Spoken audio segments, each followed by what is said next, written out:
What's going on, fellas? I've got a 2006 Honda Civic here, and I'm going to use this car to point out to you the location of the important fuses for your power windows.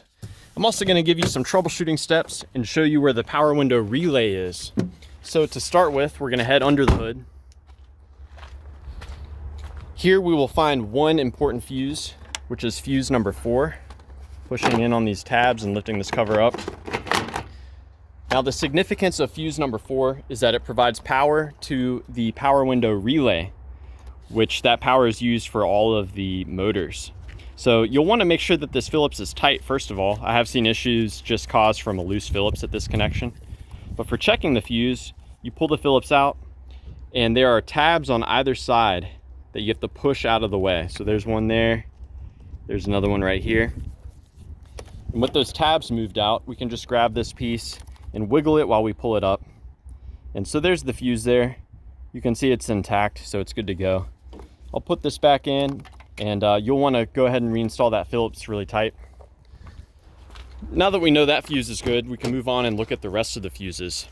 So I'm going to start by pointing out to you fuse number 1. A very important fuse because its role is to activate the power window relay. So that's fuse number 1 right there, that 7.5 amp fuse. It receives power from the ignition switch and sends it to the power window relay. So that's that. That's what a good fuse looks like. Now let's move on to the relay.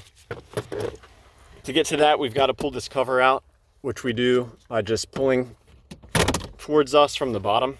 The cover will pop out. You can see it's retained by these white plastic clips there. Those just go into the slots. Now the relay is going to be this blue relay right in the middle. And when that relay energizes, it takes power from the fuse number 4 under the hood that I showed you, and it sends that power to a number of different fuses.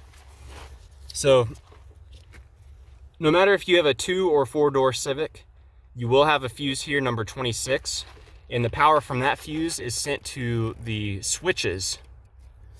There's also fuse 30 here. Power from this fuse goes to the front window motors on the driver and the passenger side. If you have a 4-door Civic, you'll also have 2 additional fuses at 32 and 33. The 32 fuse is for the passenger side rear window. The 33 fuse is for the driver's side rear window.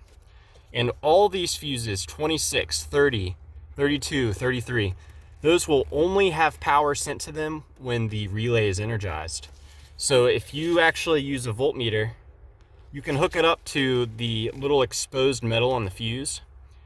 And if you don't see power coming through at these fuses when the key is in the on position, then you need to check out that relay and if that relay is being activated or not. If you are getting power at all of these fuses, then your next step is to look at the integrity of the wiring and the switch and the motor itself. Really, before you pop off door panels, there's really only one troubleshooting step you can do. You can hold the switch in a certain position, and while you're holding the switch, you can open and close the door. And what that is checking for is, every time you open and close the door, there are wires in this connection here that get flexed, and occasionally over time they can break. So if you have a position where you can hold the door where the switch only works in that one position, that's a pretty good clue that you may have a intermittent connection in that harness there. Beyond that, you're gonna have to start popping door panels off, checking to see if the motors are getting power and ground, and just going from there. But yeah, I hope that this information was a good starting point for you in troubleshooting the power windows on your Civic. Please do let me know if you have any questions, or more importantly, if you've got any advice for troubleshooting the power windows on your Civic. Thanks for watching.